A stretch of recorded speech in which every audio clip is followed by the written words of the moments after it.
Aduh Pak, untung Bapak datang. Bapak betul-betul dewa penyelamat buat saya.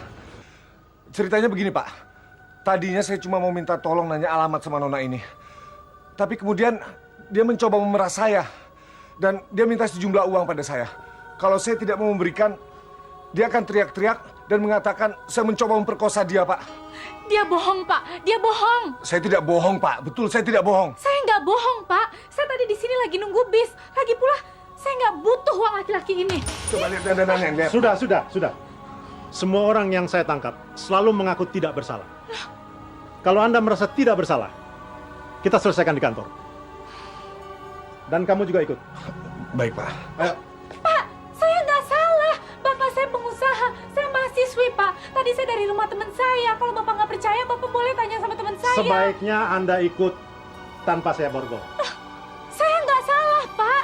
San, bawa. Ayo. Saya nggak salah Pak.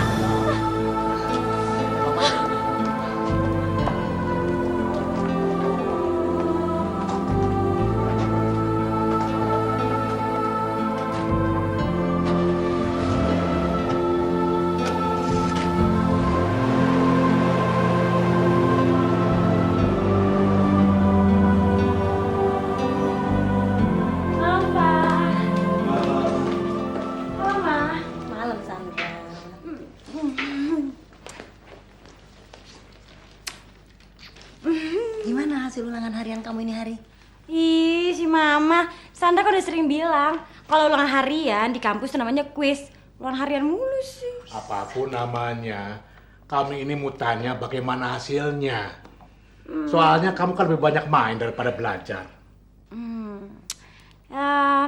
Lumayan. Lumayan? Iya, lumayan, Pak. Sandra, kita ini bukan orang kaya. Papa kamu tuh hanya kerja sebagai pegawai negeri kecil. Itu pun tidak di tempat yang basah. Kalau papa mau korupsi, papa cuma bisa korupsi waktu. Sandra, kamu harus tahu bahwa papa ini membiayain kuliah kamu ini sampai jungkir balik. Terus kamu ditanya hasil ulangan kamu cuma jawab lumayan. Ini bukan cuma masalah biaya. Untuk menghadapi persaingan di masa depan dan untuk menjamin masa depan yang lebih baik. Tidak cukup dengan kemampuan yang hanya sekedar lumayan. Wah, Papa nih sama bang sih. Yang penting, Pak, Sandra baru aja memenangkan satu persaingan. Bayangin aja, Mah, di kampus dari sekian banyaknya cewek-cewek cantik tuh, cuman Sandra yang bisa menangkan Raja. Raja? Raja apa? Raja Lenong. Raja itu nama orang, Pak. Dia anak pengusaha besar. Kaya lagi, Mah. Dan Sandra yakin dia pasti bisa menjamin masa depan cerah keluarga kita.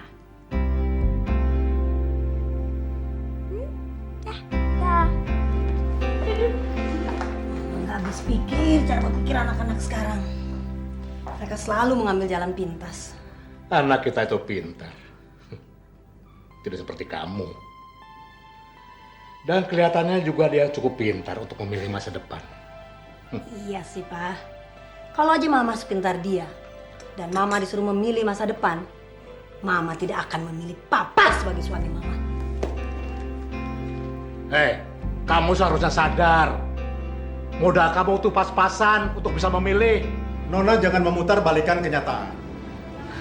Maaf Pak, tapi saya bicara yang sebenarnya Pak. Justru laki-laki ini yang memaksa membawa saya. Saya sudah kenal sekali dengan perempuan-perempuan yang berpenampilan kelas atas semacam Anda. Dan sasaran Anda adalah laki-laki kaya dan lugu semacam Pak Roni ini.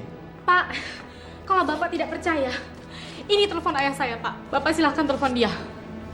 Maaf Pak, tadi kan saya sudah bilang, ayah saya itu seorang pengusaha Pak. Saya nggak perlu susah-susah menjajakan diri saya di pinggir jalan untuk mendapatkan kemewahan Pak.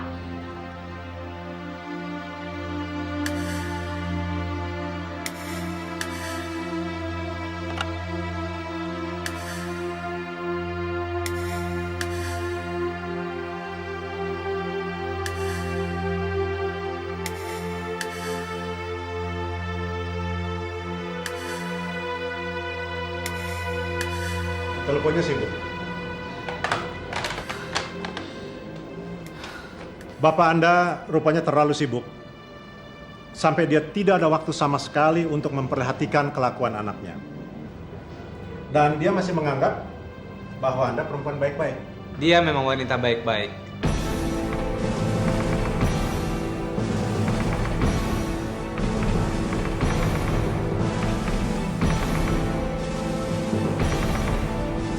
Siapa Anda? Maaf Pak, nama saya Arya Sena Satya Negara. Maaf, ini KTP saya.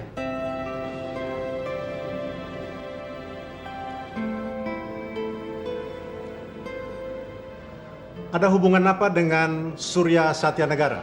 Itu kakek saya, Pak. Dia ini satu kampus dengan saya. Dia juga pemegang indeks prestasi kumulatif tertinggi dari semua jurusan di kampus saya. Mohon waktu, Pak. Ya, silakan. Ini laporan yang Bapak minta. Oh ya, terima kasih.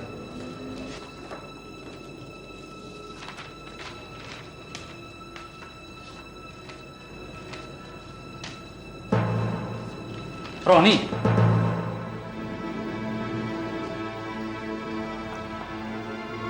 Kamu kenal dia? kenal sekali, Pak. Sewaktu saya bertugas di Bandung. Bajingan ini langganan tetap kami, Pak. Dia sering menjebak wanita untuk dijual pada hidung belang.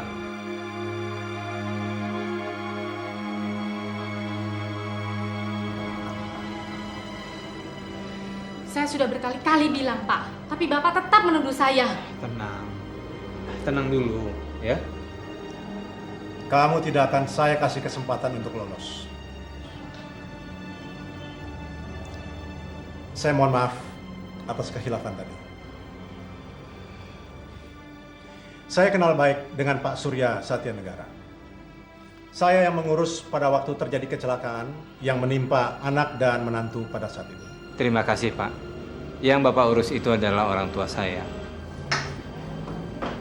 Saya turut berduka cita. Terima kasih. Ini KTP-nya. Boleh saya bawa Sesedewi pergi sekarang? Silakan.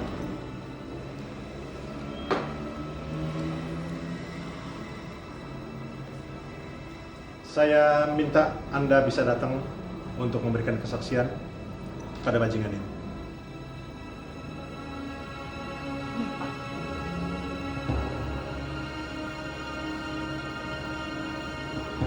Apapun akan saya lakukan supaya bajingan ini dijebloskan ke penjara. Sampai mati busuk di sana. Permisi, Pak. Silakan.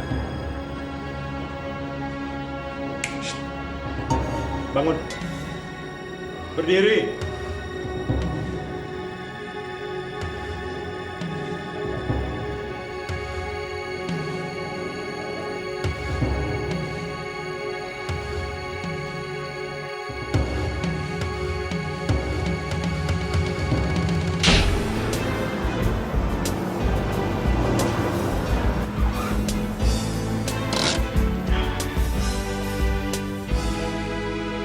Mampir dulu ya. Terima kasih. Lain kali aja ya.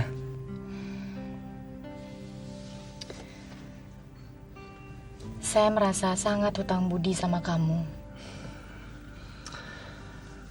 Toh yang membuka kedok bajingan itu kan ternyata polisi, bukan saya. Tapi itu kan cuma kebetulan aja. Saya hanya melakukan sesuatu yang juga bisa dilakukan orang lain. Kebetulan saya lewat waktu kamu diseret polisi. Saya jadi penasaran. Saya susul. Makanya sekarang saya tetap menolak kalau dianggap berjasa.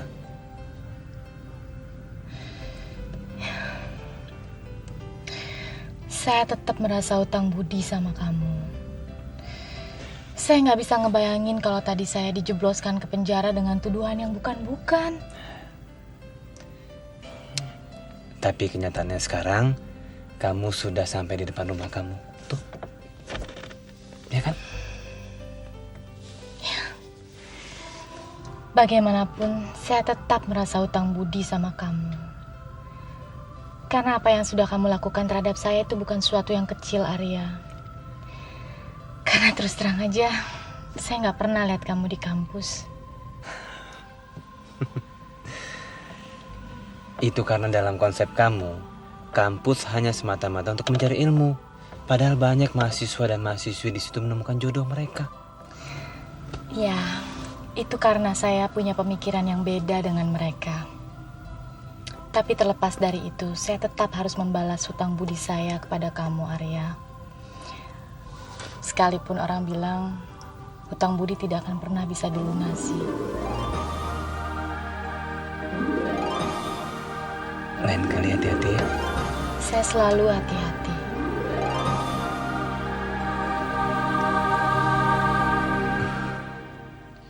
Yang Mama maksud hati-hati itu, kamu jangan sekali-kali lagi naik kendaraan umum dan menunggu di halte bus. Dewi kan kepingin ngerasain hidup sederhana, Ma. Dewi kan juga gak mau manjain diri Dewi dengan kemewahan hasil keringat Papa. Pikiran kamu sih bagus, sama sekali tidak ada salahnya. Tapi menurut Mama, situasi sekarang kurang memungkinkan untuk kamu naik bus. Mending kamu naik taksi. Risikonya sama aja, Ma. Naik taksi sekarang juga nggak aman.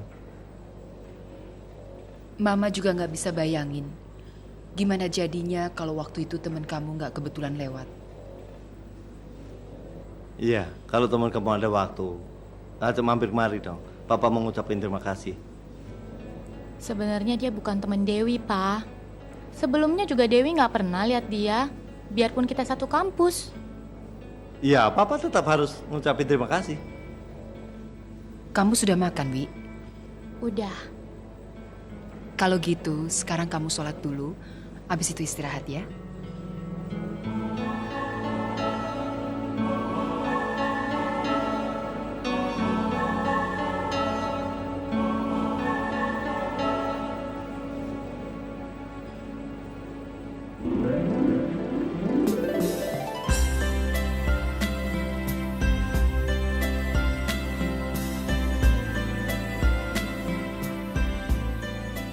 Dia memang wanita baik-baik. Siapa Anda? Nama saya Arya Sena Satya Negara. Dia ini satu kampus dengan saya. Dia juga pemegang indeks prestasi kumulatif tertinggi dari semua jurusan di kampus saya.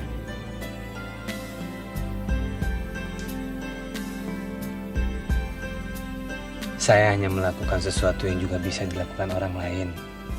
Kebetulan saya lewat waktu kamu diseret polisi. Saya jadi penasaran, saya susul. Makanya sekarang saya tetap menolak kalau dianggap berjasa.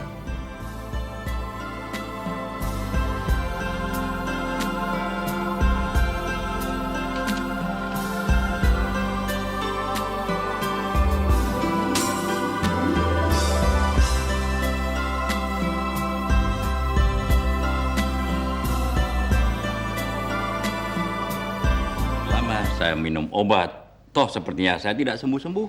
Karena kamu termasuk salah satu pasien saya yang paling keras kepala. Yang paling susah kalau disuruh beristirahat total. Kalau bukan karena obat-obatan ini, barangkali kamu harus sudah berbaring di rumah sakit. Dan tidak boleh sama sekali mengendalikan perusahaan, sekalipun dari rumah ini. Opa, apa yang dikatakan Om Iqbal itu benar. Kalau saja Opa mau istirahat total, ikutin nasihat Om Iqbal, Arya rasa Opa nggak harus minum obat-obatan itu. Rupanya kamu makin pintar membujuk Opa ya, Arya. Tapi kamu tidak pernah menuruti apa yang Opa bilang padamu. Tapi kan semua ini buat kebaikan Opa sendiri. Ya kalau demi kebaikan Opa, sebenarnya kamu harus sudah punya istri, tahu? Opa kan sekarang tahu. Saya sedang menyelesaikan studi Magister Management. Sebentar lagi juga selesai. Alasan. Sarjana, register apalagi itu? Sebenarnya dengan kesarjanaanmu itu, kamu bisa memimpin perusahaan Opa. Arya, dengan simpanan Opa, kamu bisa hidup 4 turunan tanpa kamu harus bekerja. Ngerti? Itulah bedanya generasi kita dengan generasi sekarang. Iya betul. Generasi sekarang tidak mau diikat, pengennya bebas saja. Saya tidak menuntut banyak. Saya pengen supaya dia cepat menikah dan setidak-tidaknya bisa cepat-cepat memperkenalkan calon istrinya kepada saya. Pembicaraan ini kita lanjutkan nanti. Sekarang kamu harus sarapan, minum obat, dan istirahat. Tuh, dengerin tuh kata Om Iqbal. Oke? Ya mau bilang apa? Kalian pasti sudah berkomplot. Ayo Om, saya antar. Ayo. Sebentar ya, Opa ya.